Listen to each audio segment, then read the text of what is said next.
انقلابی ساتھیوں بڑھتے چلو بڑھتے چلو، اے انقلابی ساتھیوں بڑھتے چلو بڑھتے چلو، دورے ستم کے باغیوں، دورے ستم کے باغیوں بڑھتے چلو بڑھتے چلو، اے انقلاب۔ بسم اللہ الرحمن الرحیم۔ پاکستان کے محب وطن بھائیوں، ماؤں، بہنوں، بیٹیوں،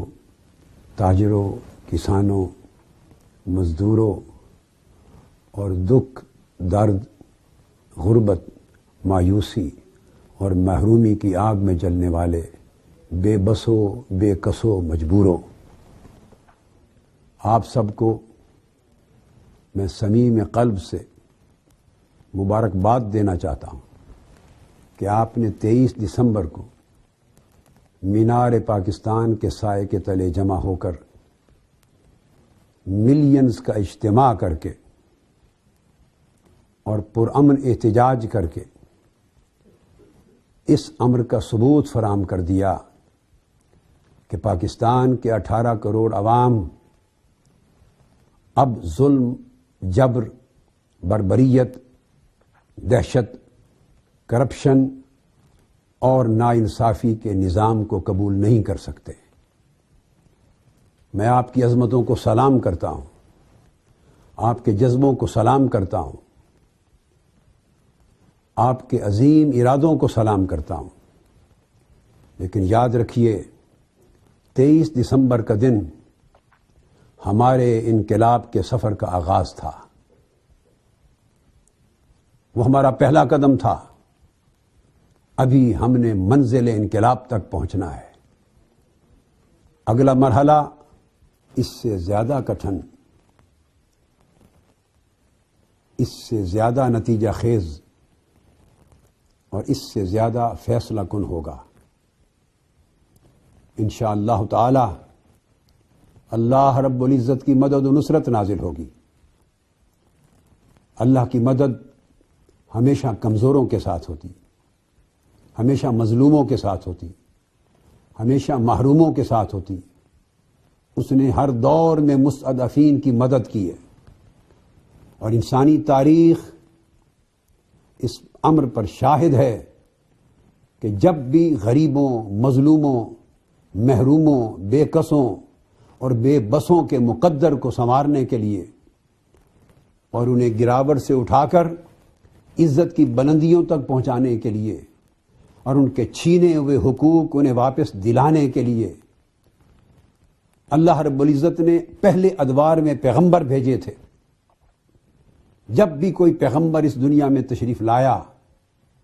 تو سارے طاقتور، اس دور کے جاگیردار، اس دور کے سرمایہ دار، اس دور کے ظالم جابر استحصالی طبقات ہمیشہ اس پیغمبر کی دعوت انقلاب کے خلاف اکٹھے ہو گئے۔ ابراہیم علیہ السلام آئے تو نمرودی تخت پہ زلزلہ بپا ہو گیا۔ اس نے ساری استحصالی قوتوں کو جمع کر کے ابراہیمی انقلاب میں رکاوٹ بننے کی کوشش کی، مگر اللہ رب العزت کی مدد و نصرت نے نمرود کے سارے عزائم ناکام و نامراد کر دیے۔ جب بنی اسرائیل کی قوم کو بے بس، بے کس کر کے رکھ دیا تھا، انہیں غلامی کی زنجیروں میں جکڑ کر کے رکھ دیا تھا،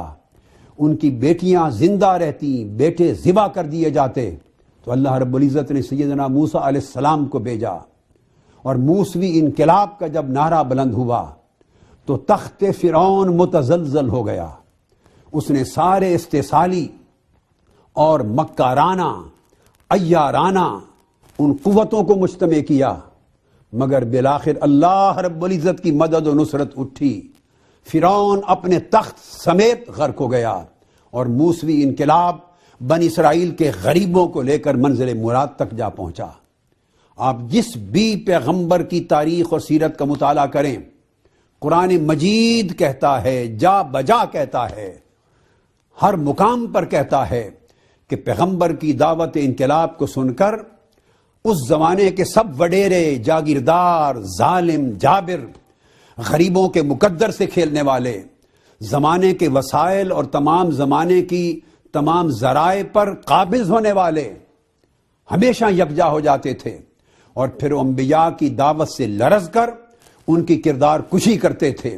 کوئی انہیں مجنو کہتا تھا، کوئی انہیں جھوٹا کہتا تھا، کوئی انہیں عیار کہتا تھا، کوئی انہیں شاعر کہتا تھا، کوئی انہیں غریب کہتا تھا، طرح طرح کے طعنوں کے تیر برسائے جاتے تھے، مگر ہر پیغمبر کے ساتھ چونکہ غریب تھے، آسمان سے اللہ کی مدد و نصرت نازل ہوتی تھی، اور اللہ کی مدد و نصرت سے، امر الہی سے سارے زمینی استحصالی نظام درم برم ہوتے رہے، اور پیغمبرانہ دعوت انقلاب بالآخر منزل مراد کو پہنچی۔ یہی حشر آپ دیکھتے ہیں تاجدار کائنات صلی اللہ علیہ وآلہ وسلم کی دعوت کے ساتھ ہوا۔ آپ کو وہ وقت یاد نہیں ہے جب کفار مکہ کے سارے سردار، انہیں خطرہ کیا تھا؟ وہ تاجدار کائنات کو صادق بھی مانتے تھے، تاجدار کائنات علیہ الصلوۃ والسلام کو امین بھی مانتے تھے، اپنے تنازعات میں ان کو رول بھی دیتے تھے صلح کا اور مصالحت کا اور آربیٹریٹر کا۔ جب کعبۃ اللہ میں حجر اسود نصب کرنے کا وقت آیا تو انہی کے ہاتھ سے رکھوایا تھا۔ آپ کی سیرت پر کسی کو شبہ نہ تھا، مگر جب دعوت لے کے اٹھے تو وہی لوگ جو ان کی صداقت اور امانت پر گواہی دینے والے تھے وہی ان کے دشمن بن گئے، ان پر تہمتوں کے تیر برسانے والے بن گئے، ان پر الزامات کے تیر نیزے برسانے والے بن گئے، اور ساری سرداری قوتیں، قریش مکہ کی ساری استحصالی، مکہ رانہ، عیارانہ، ظالمانہ، ساری ہیلے، حربے، قوتیں، وسائل یکجا ہو گئے، اور تاجدار کائنات صلی اللہ علیہ وآلہ وسلم کی تحریک انقلاب کے خلاف سینہ سپر ہو گئے۔ اس رات کو یاد کریں جب سارے طاقتور لوگ اور شہر مکہ کی ساری طاقتور پارٹیاں اور طاقتور جتھے اور طاقتور گروہ اپنے سرداروں کی قیادت میں تلواریں، ننگی تلواریں لے کر جنہوں نے بیت مصطفیٰ کا محاصرہ کر لیا تھا، وہ وقت بھی یاد کرو جب آقا دو جہاں کو شیب ابی طالب میں قید و بند کی صوبتوں میں ڈال دیا تھا، اور آپ کے سارے خاندان کو 3 برس پہاڑوں کی وادیوں میں بند کر دیا تھا اور سوشل بائیکاٹ کر دیا تھا۔ پھر بڑھ کے آتا ہوں اس رات جب ننگی تلواروں کا ایک راج تھا، اللہ رب العزت کی مدد و نصرت اتری اور حضور کو بچا کر مدینہ لے گئی۔ مدینہ کی سلطنت قائم ہوئی، براڈ بیسڈ سلطنت تھی، ملٹی کلچرل سلطنت تھی، ماڈریٹ سلطنت تھی، اس میں انتہا پسندی نہیں تھی، اس میں امن تھا، اس میں سلامتی تھی، اس میں بھائی چارہ تھا، اس میں مواخات تھی، اس میں ہم آہنگی تھی، بین المذاہب اعتدال تھا۔ آقا علیہ السلام نے سب انسانی جتھوں کو اکٹھا کر کے ایک آئین کے تحت جمع کر دیا اور کائنات کی پہلی جمہوری فلاحی ریاست کو قائم کر دیا، جس میں ہر شخص کی جان کی حفاظت عطا کی، اس کے مال کو حفاظت دی، اس کی عزت و آبرو کو حفاظت دی، اس کے مذہب کو آزادی دی۔ وہ ریاست مدینہ تاریخ انسانیت میں فلاحیت کی پہلی مثال ہے، جمہوریت کی پہلی مثال ہے، اسلامیت کی پہلی مثال ہے، انسانیت کی پہلی مثال ہے۔ آج پھر آپ دیکھیے کہ اس کے بعد آگے پھر تمام دستے جبر و بربریت کے یزید کی شکل میں اکٹھے ہوئے، اور یزید جو ظلم کا استعارہ بن کے اٹھا، جو اندھیرے کا استعارہ بن کے اٹھا، جو کرپشن کی ایک علامت تھا، جو غریبوں کے حقوق کو لوٹنے کی ایک استعارت تھا، جو ظلم اور ناانصافی کا ایک استعارہ تھا، ان کے مقابلے میں اللہ رب العزت نے پھر عدل کو اٹھایا، انصاف کو اٹھایا، رول آف لا کو اٹھایا، جمہوریت کو اٹھایا، انسانیت کو اٹھایا، اسلامیت کو اٹھایا، اخلاقیت کو اٹھایا، انسانی قدروں کو اٹھایا، اور وہ ساری قدریں مل کر قافلہ حسین کی شکل میں معرکہ کربلا بپا کرنے کے لیے پہنچے۔ امام حسین نے قربانی تو دے دی، مگر تخت یزید کے سامنے اپنا سر انور جھکانا گوارا نہ کیا۔ یہ معاملات تاریخ میں چلتے رہے۔ اب تک میں نے آپ کو اسلامی تاریخ کے حوالے دیے۔ میرے عرض وطن کے محب وطن ساتھیوں، ماؤں، بہنوں، مجبوروں، اور وہ سارے مظلوموں جو سال ہا سال سے ظلم کی چکی میں پس رہے ہو، وہ مظلوموں جنہیں مدتوں سے جن سے روزگار چھین لیا گیا ہے، وہ مظلوموں جن کے بچوں کو زندگی مہیا کرنے کے ذریعے کے طور پر دوائی کا پیسہ میسر نہیں ہے، وہ مظلوموں جن کے جوان بچے ڈگریاں ہاتھ میں لے کر پھاڑتے ہیں، ظالموں نے تم سے نوکریاں چھین لی ہیں، رشوت نے ان سے میرٹ چھین لیا ہے، سفارش نے ان سے استحقاق چھین لیا ہے، وہ اس دھرتی کے وہ مظلوموں مجبوروں جس ظلم کے راج نے تم سے بجلی چھین لی ہے، پانی چھین لیا ہے، گیس چھین لی ہے، CNG چھین لی ہے، کسان کو تڑپا دیا ہے، مزدور کو رلا دیا ہے، اور دنیا ملازموں کو رلا دیا ہے، ڈاکٹر سڑکوں پر ہیں، انجینئر سڑکوں پر ہیں، ملازموں سڑکوں پر ہیں، احتجاج کے بغیر اس دھرتی پہ اب کسی کو حق نہیں مل رہا۔ آؤ میں تمہیں بتانا چاہتا ہوں کہ زندگی بھیک میں نہیں ملتی،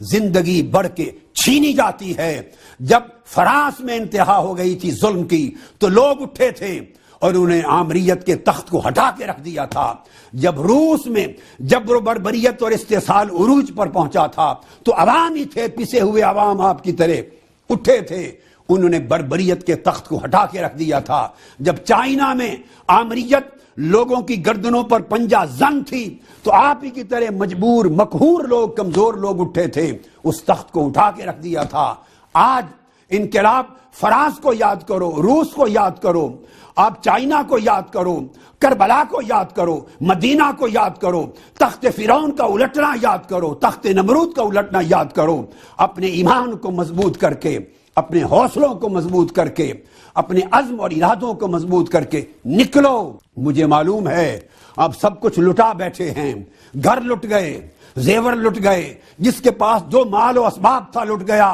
مگر یہ لٹنا تھوڑی قیمت ہے، کہیں ایسا نہ ہو کہ ہمارا ملک پاکستان سارا کا سارا لٹ جائے، یہ سارا پاکستان بیچ دیا جائے، ہمارا وطن ٹکڑے ٹکڑے کر دیا جائے۔ اس پر حکومت کی رٹ نہیں رہی، اس پر عدل کا قیام نہیں رہا، انصاف کا قیام نہیں رہا، ایک لوٹ مار ہے، ایک کرپشن ہے، دھن دھونس دھاندلی کا راج ہے۔ انتخابات کے نام پر غریب کروڑوں عوام کی آنکھوں میں دھول جھونکی جاتی ہے، یہ پھر انتخابات کے نام پر ایک جھوٹی جمہوریت کا تخت سجایا جا رہا ہے، مفادات کی جنگ ہے۔ غریبوں تم ایک طرف ہو اور لوٹنے والے ایک طرف ہیں۔ میں بتانا چاہتا ہوں غریبوں کے محلے اجاڑ کر اپنے محلات آباد کرنے والوں، سنو، میرے اس دھرتی کے غریبوں کے محلے اجاڑ کر اپنے محل آباد کرنے والوں، اب تمہارے محلات کی حفاظت نہیں ہو سکتی۔ غریبوں کے خون سے اپنے چہروں اور اپنی گالوں کو سرخ کرنے والوں، اب تمہیں غریبوں کا نچوڑا ہوا خون ایک ایک قطرہ انہیں واپس دینا ہوگا۔ اب غریبوں کے حقوق واپس لوٹانے ہوگے، اب جمہوریت کو اصلی شکل میں لوٹانا ہوگا، اسلام کی اخلاقی، روحانی، معاشرتی قدروں کو پھر سے بحال کرنا ہوگا، اور مغموم چہروں پہ پھر مسرتوں کو لوٹانا ہوگا۔ لوگوں، میں اپنی ذات کے لیے نہیں آیا، اس عرض وطن کے لیے آیا ہوں، اس ملک کی بیواؤں کے لیے آیا ہوں، یتیم بیٹیوں کے لیے آیا ہوں، معصوم بلختے بچوں کے لیے آیا ہوں، زلزلوں کی امداد کھا جانے والے حرام خوروں سے تمہارا حق واپس لے کے دینے کے لیے آیا ہوں، سیلاب زدگان کے بستر بیچ کر کھا جانے والوں سے تمہارے حق تمہیں لوٹا کر واپس دینے آیا ہوں۔ مجھے اپنی ذات کے لیے نہ کوئی حرص ہے، نہ کوئی لالچ ہے، نہ کوئی طمع ہے، صرف یہ پیغام دینا چاہتا ہوں، اٹھو۔ اگر تم بغیر اصلاحات کے، بغیر انقلاب کے اس دوبارہ الیکشن کے ڈرامے میں چلے گئے تو پھر تقدیر تمہیں کبھی معاف نہیں کرے گی۔ اٹھو، یہ وقت ہے۔ 14 جنوری پاکستان کے مستقبل کے فیصلے کا وقت ہے۔ 14 جنوری غریب عوام کے مقدر کے فیصلے کا وقت ہے۔ 14 جنوری غربت، محتاجی اور بے بسی اور بے روزگاری کی آگ میں جلنے والوں، اٹھو۔ کوئی شخص 14 جنوری کو اپنے گھر میں نہ رہے۔ یہ ایک جماعت کی دعوت نہیں، صرف میری تحریک کی دعوت نہیں، 18 کروڑ عوام کا مسئلہ ہے۔ آپ نے دیکھا پھر سارے سامری مل گئے، فرعونی قوتیں مل گئیں، نمرودی قوتیں مل گئیں، یزیدی قوتیں مل گئیں، ایک ظلم کا پھر تخت سجنے والا ہے اگلے انتخابات کی شکل میں، لوٹ مار کا ایک راج قائم ہونے والا ہے اس نام نہاد جھوٹے انتخاب کی شکل میں، پھر غریبوں کا خون بہنے والا ہے اگلے 5 سال کے لیے ایک نام نہاد جھوٹی جمہوریت کے نام پر۔ اٹھو، اب ان کے مکر سے آگاہ ہو جاؤ، ان کی عیاری سے آگاہ ہو جاؤ۔ 14 جنوری میرا سفر نہیں، 18 کروڑ عوام کا سفر بنا دو۔ رب ذوالجلال کی عزت کا واسطہ دے کے کہتا ہوں، اور تاجدار کائنات کی نبوت کی کملی کا واسطہ دے کر کہتا ہوں، تمہارے پاس کچھ ہے یا نہیں؟ نکل آؤ اور 14 جنوری کو میرے ساتھ چلو، اسلام آباد کے مارچ میں چلو، تاکہ وہ دن ہم عوام کی فتح کا دن بنا سکیں، انقلاب کی فتح کا دن بنا سکیں، غریبوں کی فتح کا دن بنا سکیں، مظلوموں کی فتح کا دن بنا سکیں، اور اس دن ظلم کا تخت الٹ جائے اور غریبوں کو لوٹے ہوئے حقوق واپس دلا دیے جائیں۔ اگر بسوں کی کمی ہو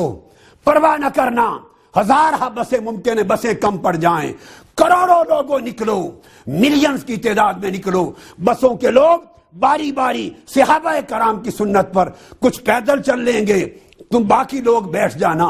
کچھ عرصے کے بعد تم پیدل چل لینا۔ صحابہ کے پاس سواریاں کم ہوتی،